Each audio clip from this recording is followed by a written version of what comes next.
Salut. Avant tout, s'assurer qu'on est en plein écran.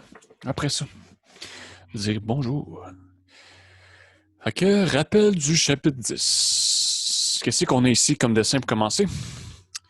C'est des Amérindiens qui dansent sous la pleine lune.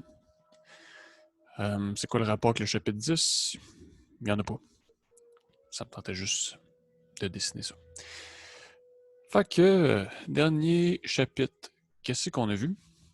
Intégrale impropre. Fait que là, il y a plusieurs cas.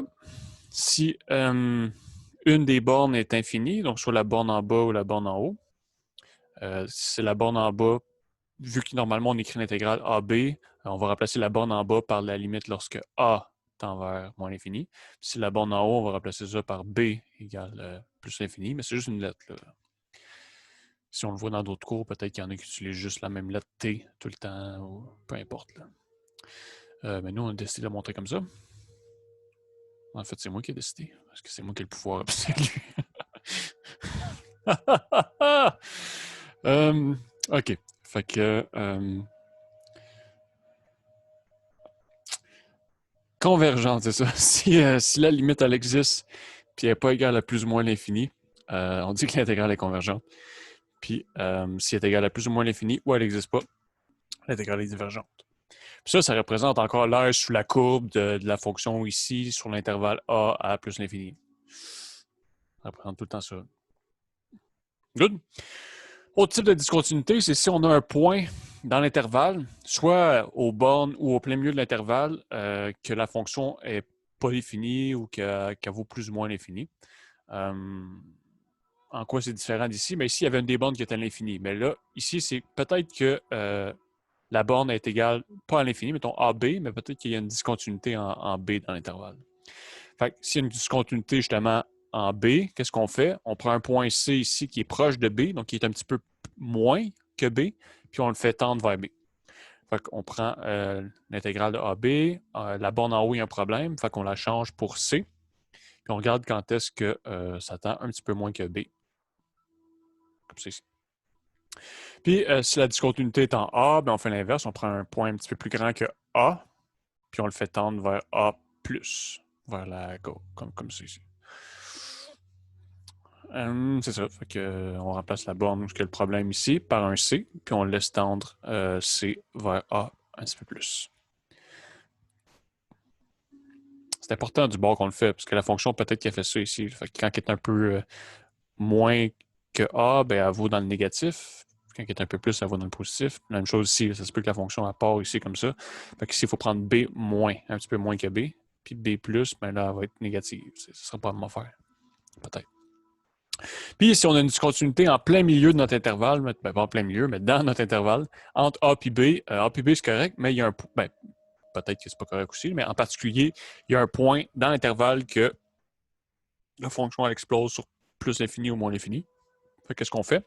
On va séparer l'intégrale en deux. Fait qu'au lieu d'avoir l'intégrale AB, on va choisir le point C, puis on va additionner, on va séparer l'intégrale en deux comme ça ici. Fait que c'est ce qu'on fait. L'intervalle, on le sépare en deux. Puis là, les deux problèmes. Le premier problème, on traite ça comme une intégrale sur A à C. On traite ça comme une intégrale ici. Ou est-ce qu'il y a un problème dans la borne supérieure? Puis l'autre partie, on va le traiter comme une intégrale avec un problème dans la borne inférieure. Fait qu'on va utiliser ce qu'on a fait ici. Ça va être le première intégrale ici. Fait qu'on va utiliser la limite, blablabla. Puis la deuxième intégrale, c'est ce qu'on a fait ici. Good. Ça, c'était ça. Petite remarque. Quand il y a deux problèmes dans l'intervalle, il faut choisir un point entre les deux pour séparer l'intégrale. On peut prendre n'importe quel point dans l'intervalle d'intégration. Ici, l'intervalle d'intégration. Ici, l'intervalle d'intégration, c'est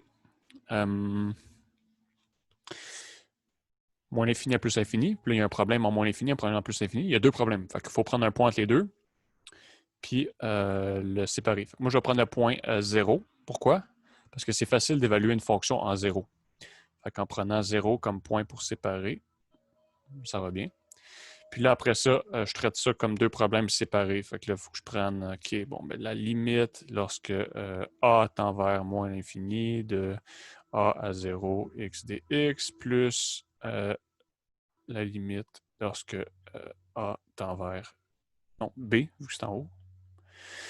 B tend vers l'infini de 0 à B, x dx, puis là, on calculerait ça de l'intérieur. Par exemple, si on a un problème comme ça ici, où est-ce que là, 1 sur 0, ça causerait problème. La fonction n'est pas définie en 0. Fait que ça, c'est un problème. Puis infini, c'est un problème aussi. Fait qu'on prend encore une fois un point entre 0 et l'infini. On ne peut pas prendre 0, il est déjà là. Fait qu'on va prendre, mettons, 1, vu que c'est un point qui s'évalue facilement.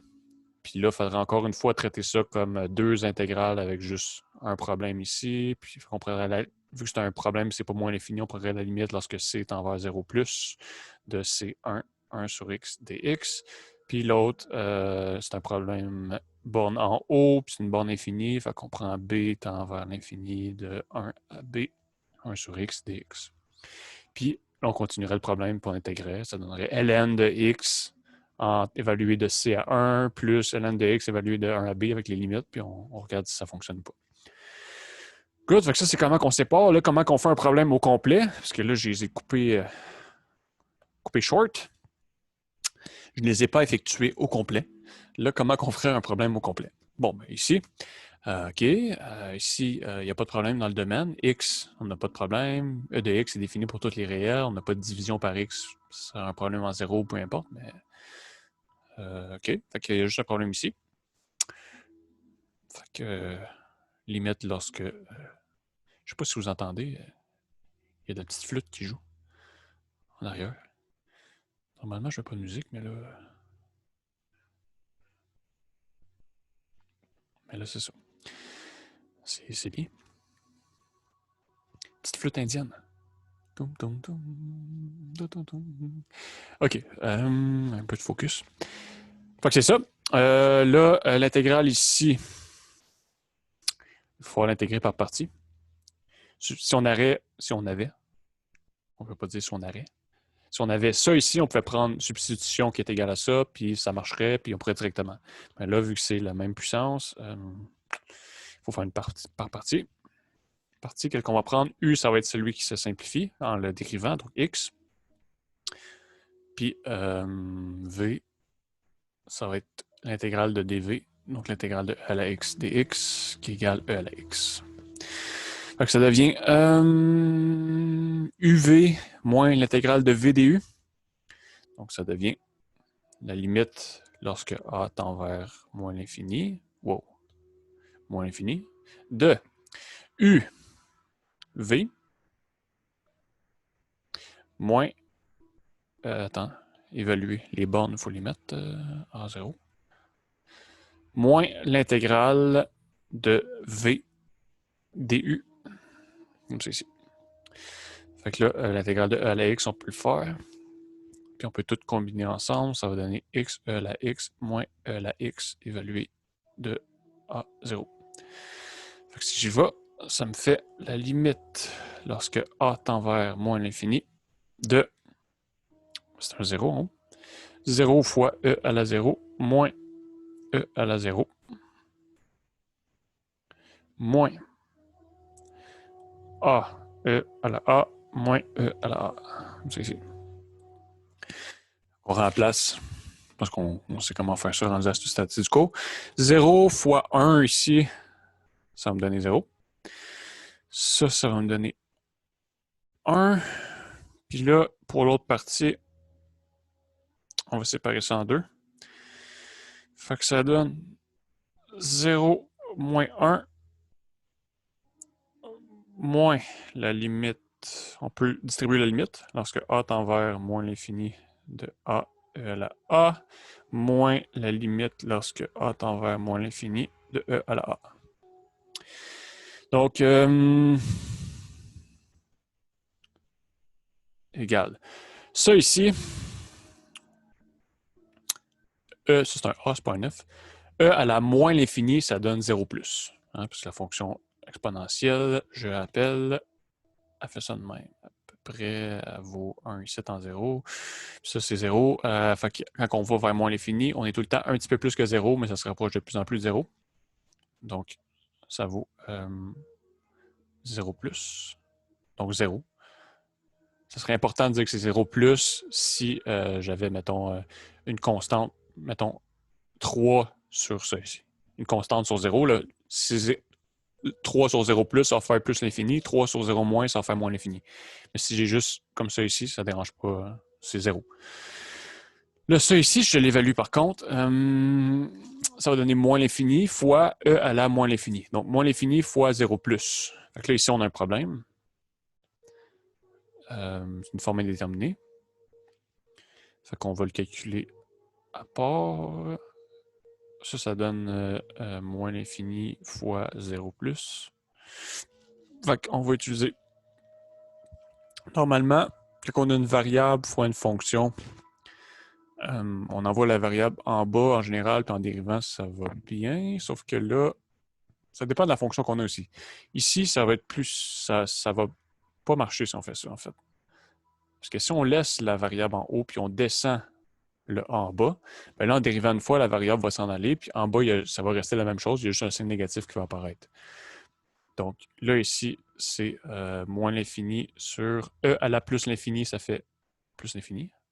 Donc là, on peut utiliser la règle de l'hôpital, parce qu'on a l'infini sur l'infini. Je rappelle, infini sur infini ou 0 sur 0, on peut utiliser la règle de l'hôpital.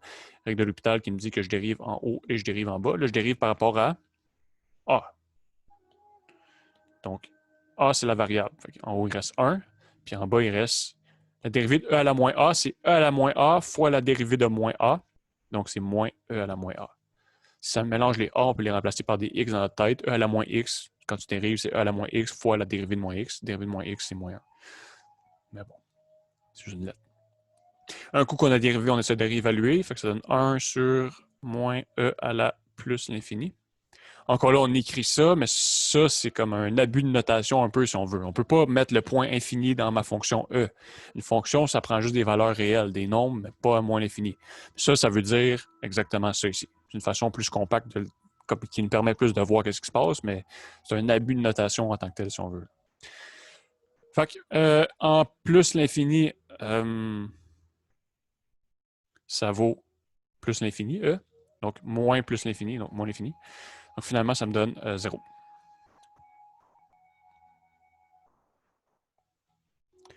OK? Fait que ça me dit que ça, c'est 0.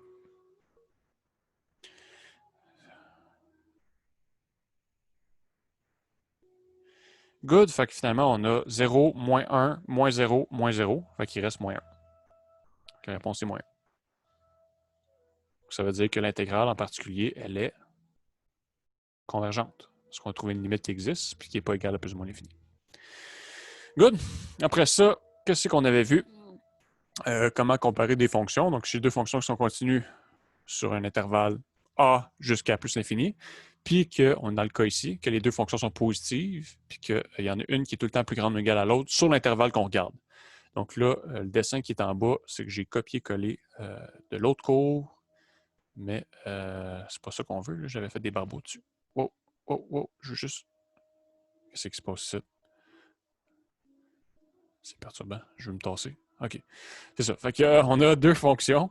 Qu'est-ce qui se passe avant? Qu'est-ce qu'on regarde? On s'en fout. Comme la fonction elle devient même négative, si on ne voudrait pas ça ici. Puis elle devient même plus grande que l'autre fonction ici, mais c'est avant ce qu'on regarde. À partir de A, la fonction G et la fonction F sont tout le temps plus grandes ou égales à 0. Puis G est tout le temps plus petite ou égale à F. Donc, on est dans le cas ici, ben, je peux dire, OK, bon, ben, si la fonction d'en bas est divergente, ça veut dire que l'intégrale de la fonction d'en bas, si elle est divergente, je peux dire que l'intégrale de la fonction d'en haut est divergente.